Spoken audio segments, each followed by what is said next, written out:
একটি বেসরকারি পলিটেকনিক ইনস্টিটিউটের শিক্ষক হামিদুল হক বয়স পেরিয়েছে ৬৮ এর ঘর। আজীবন বোয়ালখালীতেই বসবাস। জীবনের এই দীর্ঘ সময়ে তিনি দেখেছেন সরকার এসেছে, সরকার গেছে, কিন্তু চট্টগ্রামের দক্ষিণ, বিশেষ করে বোয়ালখালী মানুষের ভাগ্য বদলায়নি। তার আক্ষেপ, এত বছরেও একটি গুরুত্বপূর্ণ ব্রিজের বাস্তবায়ন না হওয়া। ভাগ্যটা চাকাটা উল্টা দিকে ঘুরে গেছে নতুন ব্রিজটা হওয়ার কারণে। আমি যতটুকু জানতাম এই যে সবের সময় এই ব্রিজটা স্যাংশন হয়েছিল, কিন্তু এই ব্রিজটাকে কেটে নতুন ব্রিজ করে নেওয়াতে এই দিকে আর উন্নয়নটা হয় নাই, এবং day by day it is going down. কিন্তু বোয়ালখালীবাসীর যে স্বপ্ন উন্নয়নের সেটা থেমে গেছে, বিশেষ করে যোগাযোগের কারণে, ডিউ টু কমিউনিকেশন প্রবলেম। যে এত হাজার মানুষ মনে করেন যে সে 20, 30, 40, 50 বছর পরে এখানে মানুষ দ্বিগুণ হয়েছে।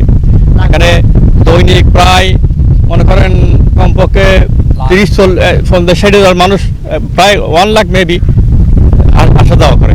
তাদের কমিউনিকেশন, ট্রান্সপোর্ট এগুলো খুবই সমস্যা। একই সুর শোনা যায় বোয়ালখালীর চরণদ্বীপ এলাকার বাসিন্দা মোহাম্মদ সিরাজের কণ্ঠে। বয়স 55। তিনি বলেন, সরকার আসে আর যায়, আশ্বাসও আসে, কিন্তু একটি ব্রিজের অপেক্ষা আজও শেষ হলো না। আমাদের অনেক কষ্ট হইতেছে ব্রিজের জন্য।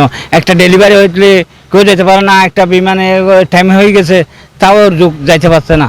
ওইখান থেকে সিঙ্গেল বলতে এখানে ডেলিভারি লুইটা যাইতে পারছে না।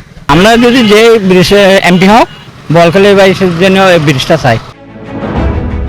হামিদুল হক বা সিরাজের মতো এমন হাজারো মানুষের চাওয়া একটাই, বোয়ালখালীর জন্য একটি স্বপ্নের ব্রিজ। 1930 সালে ব্রিটিশ আমলে নির্মিত বর্তমান সেতুটি দীর্ঘদিন ধরেই ঝুঁকিপূর্ণ। বহু বছর আগে নতুন করে সেতু নির্মাণের কথা উঠলেও নানান জটিলতায় তা আজও বাস্তবায়িত হয়নি। ফলে সেতু না হওয়ায় বোয়ালখালীর মানুষের দুর্ভোগ এখনও কাটেনি বলে মন্তব্য করেছেন স্থানীয়রা। আগামী জাতীয় সংসদ নির্বাচনকে ঘিরে বোয়ালখালীর মানুষের প্রত্যাশা স্পষ্ট। তারা এমন একজন জনপ্রতিনিধিকে ভোট দিতে চান, যিনি নির্বাচিত হয়েই প্রথম কাজ হিসেবে একটি নতুন ব্রিজের নির্মাণ কাজ সুন্দরভাবে সম্পন্ন করবেন এবং বোয়ালখালীর মানুষকে দুর্ভোগ থেকে মুক্তি দেবেন। আমাদের বোয়ালখালীর এই দ্বিমুখী একটা সেতুর আমাদের দীর্ঘদিনের পরিকল্পনা এবং আমাদের স্বপ্ন ছিল। আশা করি ভবিষ্যতে এমপি হয়ে যে আসুক না কেন আমাদের এই প্রত্যাশা পূরণ করবে। সংখ্যা তারেক রহমানের মনোনীত দানের শীষের প্রার্থী এরশাদুল্লাহ ভাই 8 আসন থেকে বিজয়ী হয়ে আমাদের ওনার প্রথম কাজটা থাকবে যাতে বোয়ালখালীবাসীর জন্য এই ব্রিজটা সম্পূর্ণ করে দিতে পারে। আমি বোয়ালখালীর জন্য প্রত্যাশা করব এমন একজন সংসদ সদস্য হোক, যিনি হওয়ার পরে আমাদের এই কালুঘাট ব্রিজটা যথাযথ হবে, আমি সেই প্রত্যাশা করি। অর্ধেক হয়েছে, অর্ধেক হয় নাই, ওগুলো আর কি এখন নির্বাচিত সরকারের জন্য অপেক্ষা করতেছি। আসলে তারপর দেখা যাবে কি অনুমোদন হয়েছে, কি হয়েছে, প্রধান উপদেষ্টা উদ্বোধন করছে, কিছুই তো হচ্ছে না, কোনো আমরা তো আশার আলো দেখতেছি না। তাই আমরা চাই ভবিষ্যতে নতুন সরকার আসবে এবং যাতে সেতুটা হয়ে যায় সে আশা রাখি আমরা। মানুষের ভোগান্তির শেষ নেই, মানে নেতা আসে নেতা যায়, কিন্তু আশ্বাসের বাণী পর্যন্ত শেষ। কিন্তু বোয়ালখালীর কোনো উন্নয়ন না করলেই চলবে, যদি আপনাদের মাধ্যমে সরকার কাছে আকুল আবেদন যাতে ব্রিজটা হয়। এটা বোয়ালখালীবাসী তথা চট্টগ্রাম দক্ষিণ জেলা পর্যন্ত এটা প্রাণের দাবি ছিল। এমপির কাছে আমাদের আকুল আবেদন যাতে কালুঘাট ব্রিজটা অতি দ্রুত চালু করা হয় এবং কার্যক্রম চালু করা হয়। এটা আমরা দলবল নির্বিশেষে আমরা চাই বোয়ালখালীর উন্নয়ন। আমাদের কোন দল আসলো কোন দল গেলে সেটা বোয়ালখালীবাসী প্রত্যাশা করে না। বোয়ালখালীবাসী একটা প্রত্যাশা করে, সেটা হচ্ছে যে বোয়ালখালীর উন্নয়ন এবং বোয়ালখালীর প্রাণের দাবি এই কালুঘাট ব্রিজটা। আমরা বোয়ালখালীবাসী অনেক দিন ধরে কষ্ট করতেছি এই ব্রিজের জন্য। যদি আল্লাহর রহমতে যদি যখন একটা আসলে ব্রিজটা করে দিলে আমরা আর কি খুশি হবো। আর বর্তমান যেভাবে আছে যতটুকু আছে ভালোরে উন্নত হওয়ার কথা ছিল, 12 ফুট উঁচু নাকি এটা হওয়ার কথা ছিল। কষ্ট মানে ব্রিজ আমাদের এখন আসা যাওয়া অনেক কষ্ট হচ্ছে, যার কারণে আসলে আমাদের এখানে যে শহরে যাওয়া অনেক কষ্টকর হয়ে যায়। বিশেষ করে আমাদের গাড়ির ব্যবস্থা অনেক খারাপ। সেজন্য যদি বোয়ালখালীবাসী যদি একটা ভালো ব্রিজ পায় তাহলে মোটামুটি অনেক খুশি হবে। মোটামুটি আমাদের রাস্তাঘাট কিন্তু অনেক ভালো হয়েছে, আগের তুলনায় অনেক ভালো আছে মন্ত্রী হলে ওনাদের কাছে এই প্রত্যাশা, ওনার জন্য আমাদের ইমিডিয়েটলি একটা ব্রিজের ব্যবস্থা করে দেয়। স্থানীয়দের অভিযোগ, নির্বাচিত হলেই অনেক প্রার্থী আকর্ষণীয় ইস্তেহার দেন, কিন্তু সংসদ সদস্য হওয়ার পর জনগণের কথা আর কেউ মনে রাখেন না। অতীতে ভুল সিদ্ধান্তের কথা স্বীকার করে তারা বলেছেন, এবার যোগ্যতা ও কাজের ভিত্তিতে ভোট দিতে চান তারা। বোয়ালখালীর এপার ওপার উভয় পারের মানুষের ভাগ্য পরিবর্তনে যারা বাস্তবভাবে কাজ করবেন তাদের প্রতি মানুষের সমর্থন থাকবে বলে জানান স্থানীয়রা। তাদের দাবি শুধু একটি ব্রিজেই সীমাবদ্ধ নয়, স্বাস্থ্য, শিক্ষা, যোগাযোগ ব্যবস্থা, কর্মসংস্থান, বিদ্যুৎ ও সুপেয় পানি সহ একটি সুন্দর ও আধুনিক বোয়ালখালী গড়ে তোলার প্রত্যাশা তাদের। আমি বোয়ালখালীবাসী হিসেবে আমার জন্মলগ্ন থেকে আমরা সব সময় অবহেলিত, নির্যাতিত, নিপীড়িত ছিলাম। যখনই সরকার ইলেকশন আসে আমাদেরকে নতুন নতুন বার্তা শেখায়, এইটা আমি করে দিব, নতুন এইটা আমার প্রাণের দাবি, এটা আমার প্রথম কাজ, সবাই এই কথাটা বলে। কিন্তু কোনো এমপি কেউ কিন্তু এটা নিয়ে আর মাথা কামায় না হওয়ার পর থেকে। কিন্তু মহিউদ্দিন খান বাদল সাহেব উনি একটা প্রত্যাশা করেছিল, আমি যদি এটা 2 টার্মের মধ্যে করতে না পারি তাহলে আমি পদত্যাগ করব।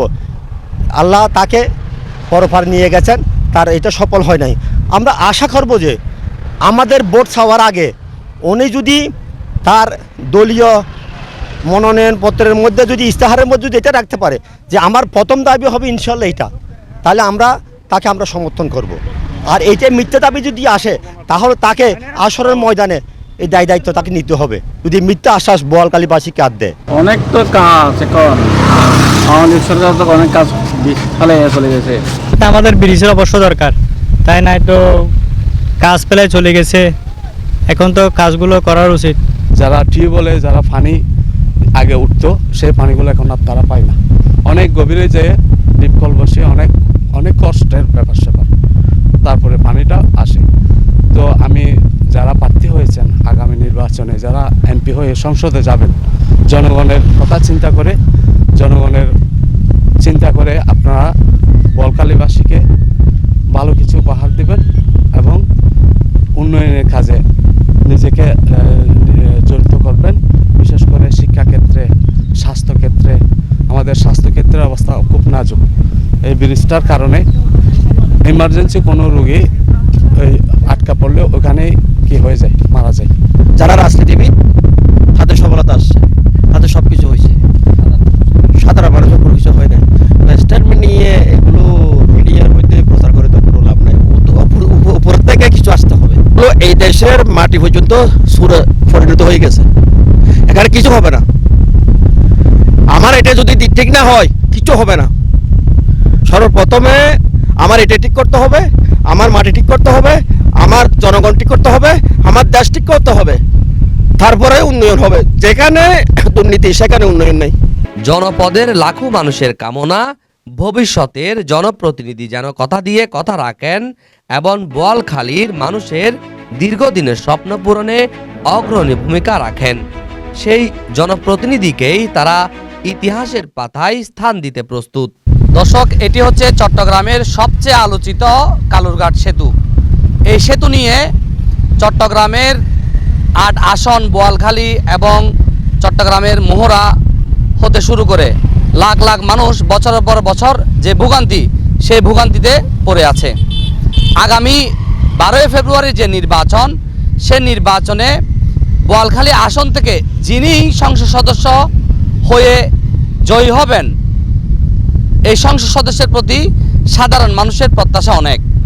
তারা বলছেন তিনি জয়ী হয়ে সাধারণ মানুষের যে ভোগান্তি, কালুরঘাট সেতু, একটি নতুন কালুরঘাট সেতু যাতে স্থাপিত করা হয়, পাশাপাশি কালুরঘাটের সাধারণ মানুষের উন্নয়নে স্বাস্থ্য, চিকিৎসা, শিক্ষা এবং সুপেয় পানির ব্যবস্থা যদি করা যায় তাহলে এই বোয়ালখালীর মানুষ উপকৃত হবে।